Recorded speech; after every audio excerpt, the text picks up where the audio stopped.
بسم الله الرحمن الرحيم ياسين والقرآن الحكيم إنك لمن المرسلين على صراط مستقيم تنزيل العزيز الرحيم لتنذر قوما ما أنذر آباؤهم فهم غافلون لقد حق القول على أكثرهم فهم لا يؤمنون إنا جعلنا في أعناقهم أغلالا فهي إلى الأذقان فهم مقمحون وجعلنا من بين أيديهم سدا ومن خلفهم سدا فأغشيناهم فهم لا يبصرون وسواء عليهم أأنذرتهم أم لم تنذرهم لا يؤمنون إنما تنذر من اتبع الذكر وخشي الرحمن بالغيب فبشره بمغفرة وأجر كريم إنا نحن نحيي الموتى ونكتب ما قدموا وآثارهم وكل شيء أحصيناه في إمام مبين واضرب لهم مثلا أصحاب القرية إذ جاءها المرسلون إذ أرسلنا إليهم اثنين فكذبوهما فعززنا بثالث فقالوا إنا إليكم مرسلون قالوا ما أنتم إلا بشر مثلنا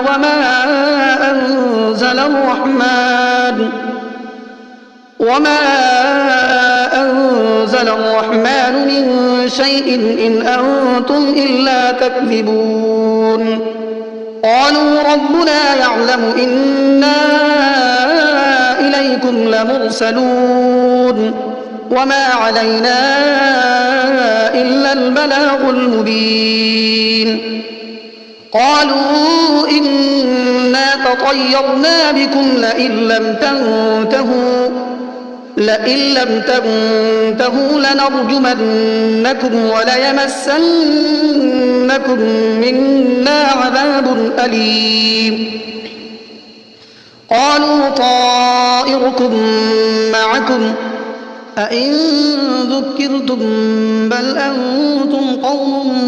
مسرفون وجاء من أقصى المدينة رجل يسعى قال يا قوم اتبعوا من لا يسألكم أجرا وهم مهتدون وما لي لا أعبد الذي فطرني وإليه ترجعون أأتخذ من دونه آلهة إن يردني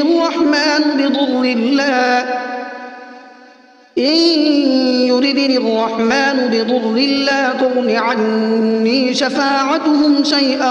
ولا ينقذون إني إذا لفي ضلال مبين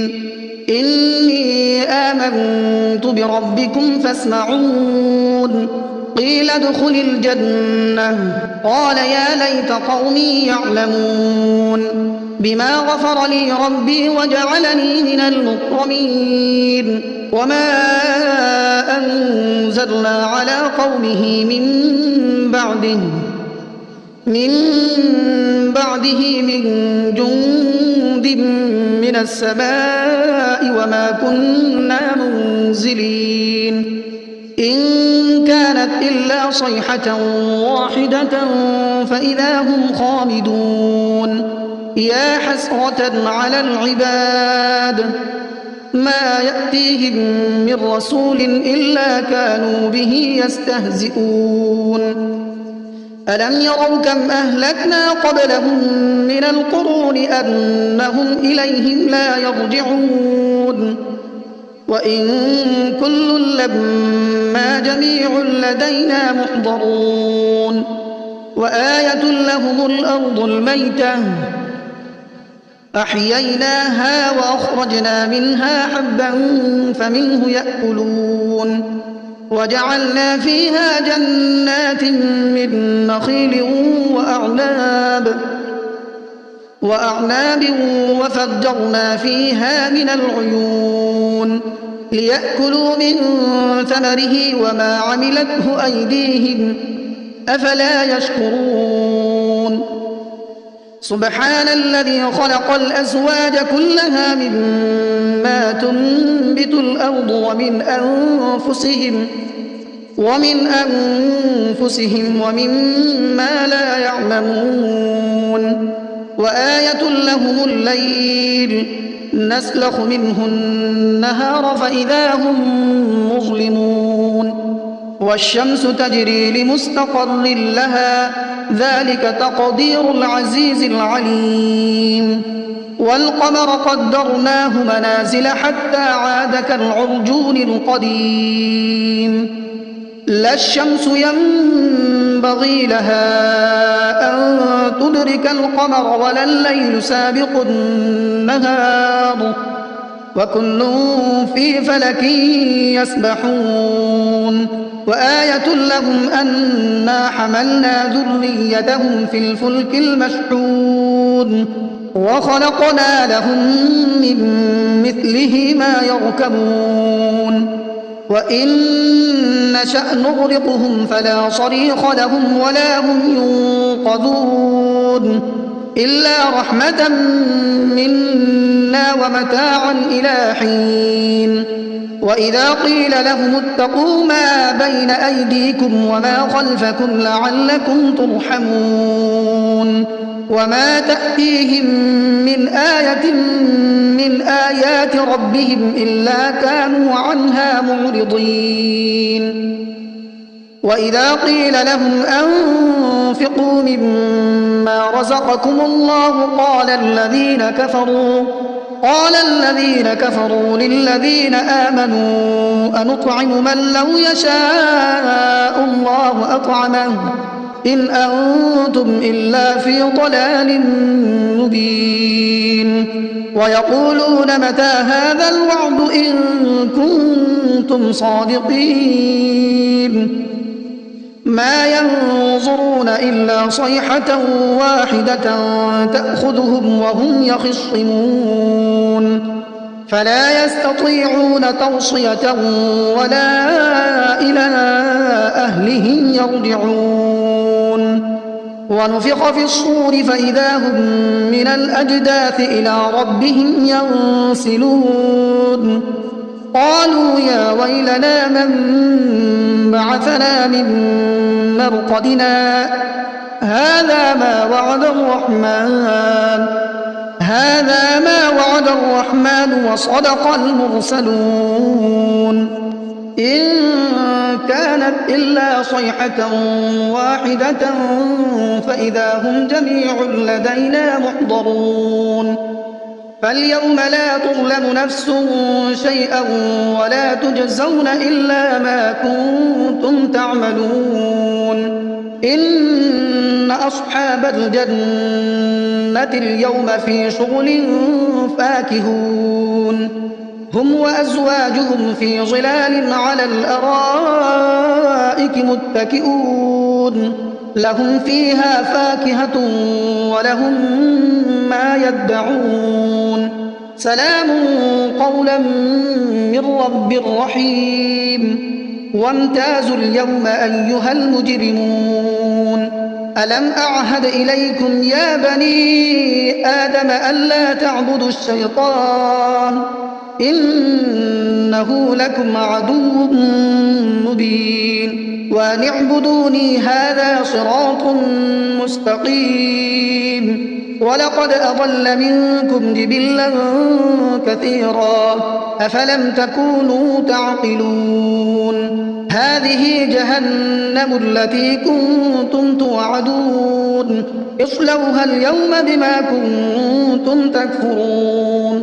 اليوم نختم على أفواههم وتكلمنا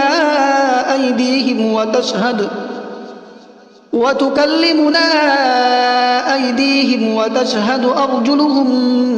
بما كانوا يكسبون ولو نشاء لطمسنا على أعينهم فاستبقوا الصراط فأنى يبصرون ولو نشاء لمسخناهم على مكانتهم فما استطاعوا مضيا ولا يرجعون ومن نعمره ننكسه في الخلق أفلا يعقلون وما علمناه الشعر وما ينبغي له إن هو إلا ذكر وقرآن مبين لينذر من كان حيا ويحق القول على الكافرين أولم يروا أنا خلقنا لهم مما عملت أيدينا أنعاما فهم لها مالكون وذللناها لهم فمنها ركوبهم ومنها يأكلون ولهم فيها منافع ومشارب أفلا يشكرون واتخذوا من دون الله آلهة لعلهم ينصرون لا يستطيعون نصرهم وهم لهم جند محضرون فلا يحزنك قولهم إنا نعلم ما يسرون وما يعلنون أولم ير الإنسان أنا خلقناه من نطفة فإذا هو خصيم مبين وضرب لنا مثلا ونسي خلقه قال من يحيي العظام وهي رميم قل يحييها الذي أنشأها أول مرة وهو بكل خلق عليم الذي جعل لكم من الشجر الأخضر نارا فإذا أنتم منه توقدون أوليس الذي خلق السماوات والأرض بقادر على أن يخلق مثلهم بلى وهو الخلاق العليم إنما أمره إذا أراد شيئا أن يقول له كن فيكون فسبحان الذي بيده ملكوت كل شيء وإليه ترجعون بسم الله الرحمن الرحيم الرحمن علم القرآن خلق الإنسان علمه البيان الشمس والقمر بحسبان والنجم والشجر يسجدان والسماء رفعها ووضع الميزان ألا تطغوا في الميزان وأقيموا الوزن بالقسط ولا تخسروا الميزان والأرض وضعها للأنام فيها فاكهة والنخل ذات الأكمام والحب ذو العصف والريحان فبأي آلاء ربكما تكذبان خلق الإنسان من صلصال كالفخار وخلق الجان من مارج من نار فبأي آلاء ربكما تكذبان رب المشرقين ورب المغربين فبأي آلاء ربكما تكذبان مرج البحرين يلتقيان بينهما برزخ لا يبغيان فبأي آلاء ربكما تكذبان يخرج منهما اللؤلؤ والمرجان فبأي آلاء ربكما تكذبان وله الجوار المنشآت في البحر كالأعلام فبأي آلاء ربكما تكذبان كل من عليها فان ويبقى وجه ربك ذو الجلال والإكرام فبأي آلاء ربكما تكذبان يسأله من في السماوات والأرض كل يوم هو في شأن فبأي آلاء ربكما تكذبان سنفرغ لكم أيها الثقلان فبأي آلاء ربكما تكذبان يا معشر الجن والإنس إن استطعتم أن تنفذوا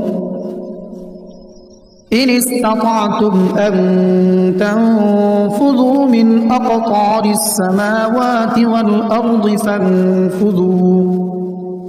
لا تنفذون إلا بسلطان فبأي آلاء ربكما تكذبان يرسل عليكما شواظ من نار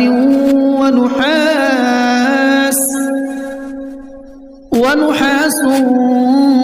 فلا تنتصران فبأي آلاء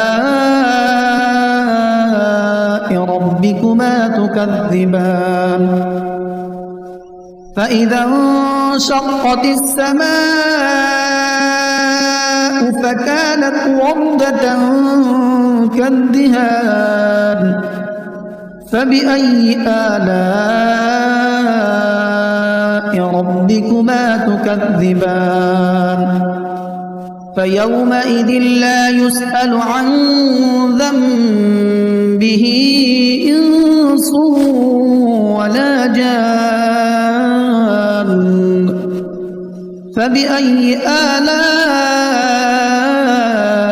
ربكما تكذبان يعرف المجرمون بسيماهم فيؤخذ بالنواصي والأقدام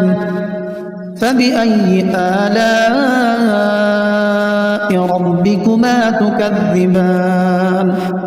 هذه جهنم التي يكذب بها المجرمون يطوفون بينها وبين حميم آن فبأي آلاء ربكما تكذبان ولمن خاف مقام ربه جنتان فبأي آلاء ربكما تكذبان ذواتا أفنان فبأي آلاء ربكما تكذبان فيهما عينان تجريان فبأي آلاء ربكما تكذبان متكئين على فرش بطائنها من استبرق وجنى الجنتين دان فبأي آلاء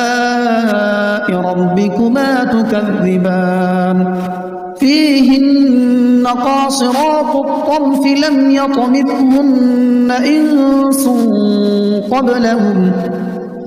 لم يطمثهن إنس قبلهم ولا جان فبأي آلاء ربكما تكذبان كأنهن الياقوت والمرجان فبأي آلاء ربكما تكذبان هل جزاء الإحسان إلا الإحسان فبأي آلاء ربكما تكذبان ومن دونهما جنتان فبأي آلاء ربكما تكذبان مدهامتان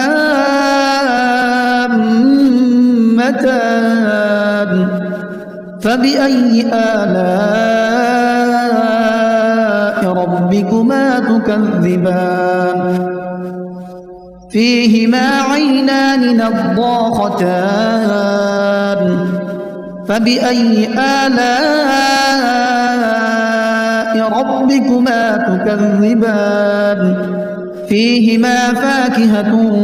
ونخل ورمان فبأي آلاء ربكما تكذبان فيهن خيرات حسان فبأي آلاء ربكما تكذبان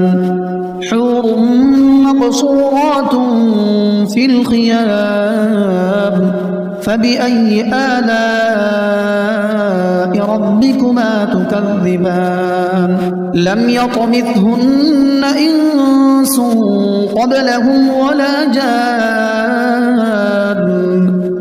فبأي آلاء ربكما تكذبان متكئين على رفرف خضر وعبقري حسان فبأي آلاء ربكما تكذبان تبارك اسم ربك ذي الجلال والإكرام